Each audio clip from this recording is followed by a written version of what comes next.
नमस्कार दर्शक बंधु शुभ सकाळ आज हूँ 13 डिसेम्बर शुक्रवार आज रही देश विदेश राज्यर 20टी गुरुत्वपूर्ण खबर जहां आपण माने केवल 10 मिनिट समय दे देखिपारे ता पूर्व आपण मान गोटे छोटिया अनुरोध आपण को वीडियो को लाइक करी प्रथमे आपण जिलार ना लिखिदेवे जहाँफल तुरंत आपण जिलार खबर पाई परिबे ता सहित मुख्यमंत्री बड़ घोषणा जन अभियोग शुणाणी केंद्र सरकार बड़ घोषणा राज्य में मिल स्कूल पिला 5,000 टंका एमती अनेक 20टी गुरुत्वपूर्ण खबर अच्छी तेज कौन रही आज खबर चलता नजर पकड़ा।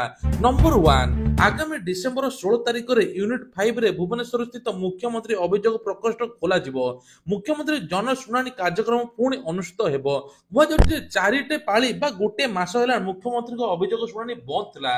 अक्टोबर 28 तारिख में मुख्यमंत्री को साक्षात अभियोग जो मैंने पूर्व पंजीकरण करते शुणाणी बेले आसवे कहुई समस्त आवेदनकारी से प्राप्ति स्वीकार पत्र व्यक्तिगत परिचय सहित निर्धारित स्थान में उपस्थित रहिबे ए संपर्क में साधारण प्रश्न साधारण अभियोग विभाग पक्षर सूचना दि जाइए। नंबर 2 खूब शीघ्र महाप्रसाद दर नियंत्रण हेबो आईन मंत्री पृथ्वीराज हरिचंदन एने घोषणा कले महाप्रसाद दर ठीक रहिले भक्त को असुविधा हेउनी आउ हेबो नाही मध्य रेड चार्ट कथा पूर्व मंदिर प्रशासन पक्षर कहुला आउ एबे महाप्रसाद दर मध्य कमिबो एबे शुद्ध घी व्यवहार पई कुआ परे जेउ समस्या होईची किबळी सेतरे समतुलता आसीबो महाप्रसाद दर केबळी ठीक ठाक रहिबो भक्तों पई महाप्रसाद पाइबा समस्या हेबो नाही से बाबदरे गंभीरतार सह चिंता करुचंती एवं खूब शीघ्र एने की मध्य बड़ निष्पत्ति नियाजियो बोली आईन मंत्री पृथ्वीराज हरिचंदन कहिसंती।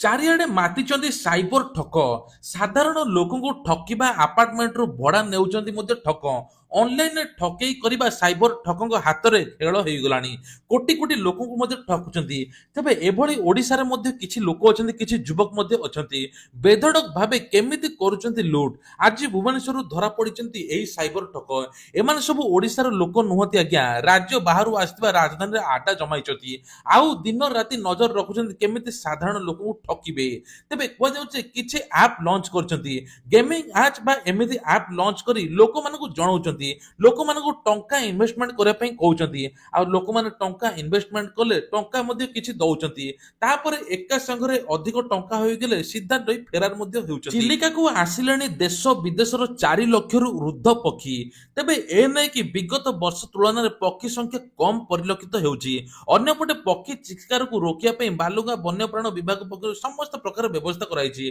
पक्षी सुरक्षा पई जल भागरे 18टी स्थल भागरे 2टी टीम सजग रहिछि आ खूब शीघ्र आरंभ होइजिवो पक्षी गणना।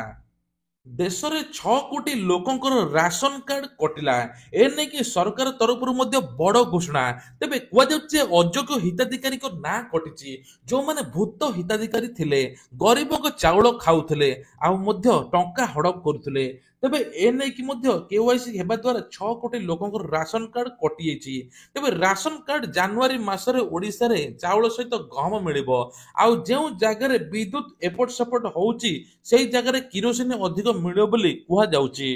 सरकारंकर बड़ घोषणा एणिकी ऑटो ड्राइवर को मिलिबो एते लक्ष टंका आगु आसुची दिल्ली विधानसभा निर्वाचन तेज विधानसभा निर्वाचन तारीख घोषणा पूर्व आम आदमी पार्टी पक्षर एक बड़ घोषणा कराई दिल्ली में ऑटो ड्राइवर मानक 10 लाख टंकार बीमा सुविधा जोगाई दिज्व एसत से झील बाहागर 1 लाख टंकार सहायता मिलियो बोली आप मुख्य अरविंद केजरीवाल घोषणा करिसंती।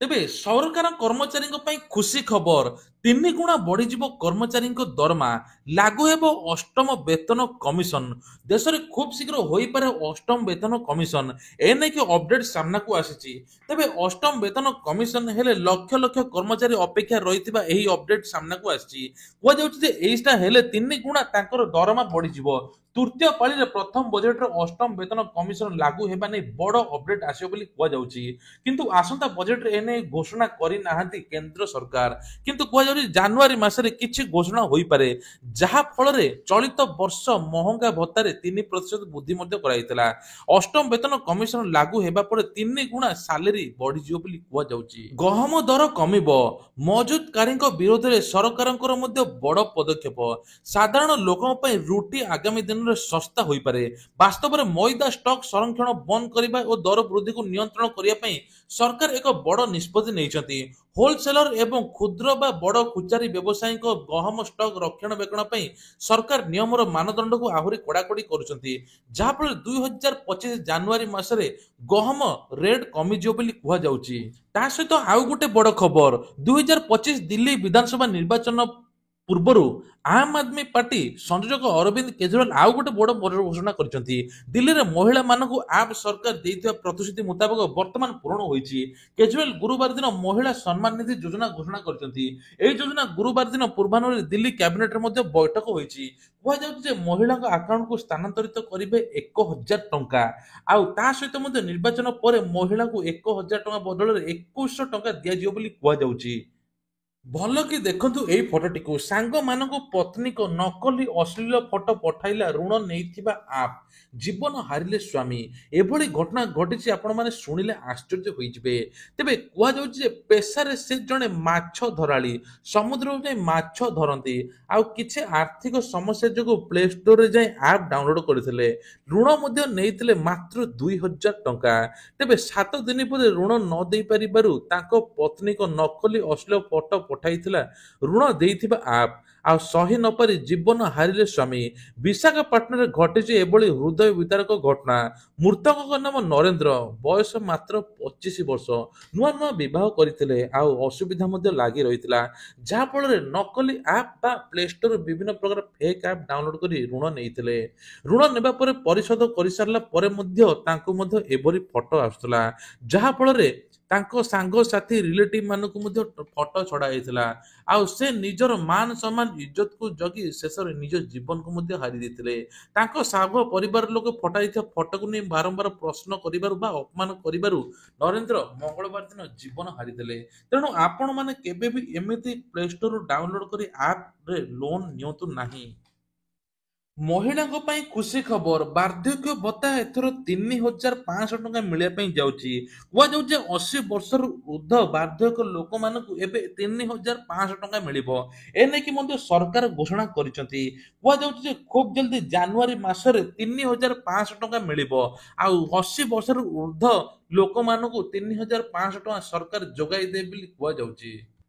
ପ୍ରବାସୀ ଭାରତୀୟ ସମ୍ମିଳନୀ ପାଇଁ ଚମକିବ ରାଜଧାନୀ, ନାଚ ଗୀତରେ ଝୁମିବେ ରାଜଧାନୀବାସୀ। ଏନେଇ ଭୁବନେଶ୍ୱର ମହାନଗର ନିଗମ ବିଏମସି ପକ୍ଷରୁ ଭୁବନେଶ୍ୱର ଭାଇବ୍ସ କାର୍ଯ୍ୟକ୍ରମ ଆରମ୍ଭ ହୋଇଛି। ଏହା ସହିତ ଡିସେମ୍ବର ତୃତୀୟ ସପ୍ତାହରୁ ପୁଣି ପଥୋତ୍ସବ ଲେଉଟିବ। ଭୁବନେଶ୍ୱର ୟୁନିଟ୍ 2 ସ୍ଥିତ ମାର୍କେଟ ବିଲ୍ଡିଂ ମାଷ୍ଟର କ୍ୟାଣ୍ଟିନରେ ଭୁବନେଶ୍ୱର ଭାଇବ୍ସର ସ୍ୱତନ୍ତ୍ର ସଙ୍ଗୀତ ଭିତ୍ତିକ କାର୍ଯ୍ୟକ୍ରମ ଅନୁଷ୍ଠିତ ହେବ। ମେୟର ସୁଲୋଚନା ଦାସ, କମିଶନର ରାଜେଶ ପ୍ରଭାକର ପାଟଲି ମୁଖ୍ୟ ଅତିଥି ଭାବେ ଯୋଗଦେଇ କାର୍ଯ୍ୟକ୍ରମ ଉଦ୍ଘାଟନ କରିଥିଲେ। ଜାନୁଆରୀ 8ରୁ 10 ତାରିଖ ପର୍ଯ୍ୟନ୍ତ ଭୁବନେଶ୍ୱରରେ ପ୍ରଥମ ଥର ପାଇଁ ପ୍ରବାସୀ ଭାରତୀୟ ଦିବସ 2025 ଆୟୋଜିତ ହେବା ପାଇଁ ଯାଉଛି। ମୁଖ୍ୟମନ୍ତ୍ରୀଙ୍କର ବଡ଼ ଘୋଷଣା, ପ୍ରାଥମିକ ଚିକିତ୍ସା, ଆମ୍ବୁଲାନ୍ସ ଓ ଫାୟାର ସେବା ଯୋଗାଇ ଦେବା ଲାଗି ଆପାତକାଳୀନ ପ୍ରତିକ୍ରିୟା ସହାୟତା ପ୍ରଣାଳୀର ଲୋକାର୍ପଣ କରିଛନ୍ତି। ଆଜି ଏହି ସେବା ପ୍ରଦାନକାରୀ 30ଟି ଗାଡ଼ି ଚଳାଚଳ ଶୁଭାରମ୍ଭ ମଧ୍ୟ କରିଛନ୍ତି ମୁଖ୍ୟମନ୍ତ୍ରୀ। କଟକ ଭୁବନେଶ୍ୱର କମିଶନରେଟ୍ ଅଞ୍ଚଳରେ ଏହି ସୁବିଧା ଉପଲବ୍ଧ ହେବ, ଯାହାଫଳରେ ସମସ୍ତ ଗାଡ଼ି ତୁରନ୍ତ ସେବା ଯୋଗାଇ ଦେବ ବୋଲି କୁହାଯାଉଛି। ଜରୁରୀକାଳୀନ ସ୍ଥିତିରେ ଏହି ସବୁ ଗାଡ଼ି ଲଗାଯିବ ବୋଲି କୁହାଯାଉଛି। ହୋମ ଗାର୍ଡଙ୍କ ପାଇଁ ଖୁସି ଖବର, ମୁଖ୍ୟମନ୍ତ୍ରୀ ମୋହନ ମାଝୀ ବଡ଼ ଘୋଷଣା କରିଛନ୍ତି। ରାଜ୍ୟରେ କାର୍ଯ୍ୟରତ ହଜାର ହଜାର ହୋମ ଗାର୍ଡଙ୍କ ପାଇଁ ବଡ଼ ଭେଟି ଦେଉଛନ୍ତି ମୁଖ୍ୟମନ୍ତ୍ରୀ ମୋହନ ମାଝୀ। ରାଜ୍ୟରେ ଗୃହରକ୍ଷୀ ହୋମ ଗାର୍ଡଙ୍କ ପାଇଁ ଖୁସି ଖବର, ଖୁବ୍ ଶୀଘ୍ର ବଢିବ କାର୍ଯ୍ୟରତ ଗୃହରକ୍ଷୀଙ୍କ ଦରମା। ଏନେଇ ସୂଚନା ଦେଲେ ମୁଖ୍ୟମନ୍ତ୍ରୀ ମୋହନ ଚରଣ ମାଝୀ। କୁହାଯାଉଛି ଯେ 5,000 ପଦବୀ ପୂରଣ ହେବ ଏବଂ ବଢିବ ମଧ୍ୟ ଦରମା। ଖୁବ୍ ଶୀଘ୍ର ଗୃହ ବିଭାଗରେ ନିଯୁକ୍ତି ନେଇ ପ୍ରକାଶ ପାଇବ ବିଜ୍ଞପ୍ତି। ରାଜ୍ୟରେ ବୃଦ୍ଧି ପାଉଛି ଶୀତ, ଏହି 7ଟି ଜିଲ୍ଲାରେ ଘନ କୁହୁଡ଼ି ସମ୍ଭାବନା। ଏନେଇ ପାଣିପାଗ ବିଜ୍ଞାନ କେନ୍ଦ୍ର ସୂଚନା ଦେଇଛି। ତେବେ କୁହାଯାଉଛି ଜଗତସିଂହପୁର, ସମ୍ବଲପୁର, ଗଞ୍ଜାମ, କନ୍ଧମାଳ, କଳାହାଣ୍ଡି, ବରଗଡ଼, ଝାରସୁଗୁଡ଼ା, କୋରାପୁଟ ଜିଲ୍ଲାରେ କେତେକ ସ୍ଥାନରେ କୁହୁଡ଼ି ଅନୁଭୂତ ହେବ।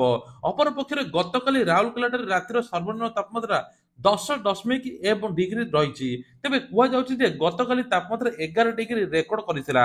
ଆଉ ଦିଲ୍ଲୀରେ 5 ଡିଗ୍ରୀ ତଳକୁ ରହିଛି। ସୁନା ଅଳଙ୍କାର କିଣୁଥିଲେ ସାବଧାନ ହୋଇଯାନ୍ତୁ। ରାଜ୍ୟରେ 5ଟି ଅଳଙ୍କାର ଦୋକାନ ବିକୁଥିଲେ ନକଲି ସୁନା। ବିଧାନସଭାରେ ଉତ୍ତର ରଖିଲେ ମନ୍ତ୍ରୀ। ଏଭଳି ସ୍ଥିତି ଏବେ ହୋଇଛି। ତେବେ ଆପଣମାନେ ଯେତେବେଳେ ସୁନା କିଣିବେ 24 କ୍ୟାରେଟ ଦେଖିଲେ ମଧ୍ୟ ସେସବୁ ନକଲି ସୁନା ମଧ୍ୟ ବାହାରୁଛି। ତେବେ ଏ ନେଇକି ଚାନ୍ଦି ଜୁଏଲାର୍ସ, ସମ୍ବଲପୁରରେ ଅଳଙ୍କାର ଜୁଏଲାର୍ସ, ବରଗଡ଼ରେ ରାଧାକାନ୍ତ ଜୁଏଲାର୍ସ, ଏମିତି 5ଟି ଜୁଏଲାର ଏବେ ଲାଇସେନ୍ସ ରବ୍ଦ କରିଛନ୍ତି। ଚାଇନାରେ ଆରମ୍ଭ ହେବ ଲଭ୍ ଏଜୁକେସନ। ଲକ୍ଷ୍ୟ ବିବାହ ଲାଗି ପ୍ରେରଣା। ତେବେ କୁହାଯାଉଛି ଯେ ପ୍ରେମ ପାଠ ପଢିବେ ପିଲା। ବର୍ତ୍ତମାନ ଚୀନରେ ଯୁବଗୋଷ୍ଠୀ ବିବାହ ଏବଂ ପ୍ରେମ ପ୍ରତି ଅନିଚ୍ଛା ପ୍ରକାଶ କରୁଛନ୍ତି। ଦେଶରେ 57% ୟୁଥ୍ ବିବାହ କରିବାକୁ ଚାହୁଁନାହାନ୍ତି। ପ୍ରେମ ବିବାହ ପରିବାର ପ୍ରଜନନ ଭଳି ପ୍ରସଙ୍ଗରେ ପଜିଟିଭ ଚିନ୍ତାଧାରା ଆଣିବାକୁ ଚୀନ ସରକାର ଆଣିଛନ୍ତି ଲଭ୍ ଏଜୁକେସନ କାର୍ଯ୍ୟକ୍ରମ। ଖୁବ୍ ଶୀଘ୍ର କଲେଜ ବିଶ୍ୱବିଦ୍ୟାଳୟ ଆରମ୍ଭ ହେବ। ଫଳରେ ବିବାହ ପରିବାର ଲାଗି ଯୁବଗୋଷ୍ଠୀ ପ୍ରେରିତ ହେବେ ବୋଲି କୁହାଯାଉଛି। ଶ୍ରୀ ଜଗନ୍ନାଥଙ୍କ ଘୋଷ ଯାତ୍ରାର ଆଦ୍ୟ ପର୍ବ ଆରମ୍ଭ। 17ରେ ରଥକାଠ ଛେଦନ ଅନୁକୂଳ।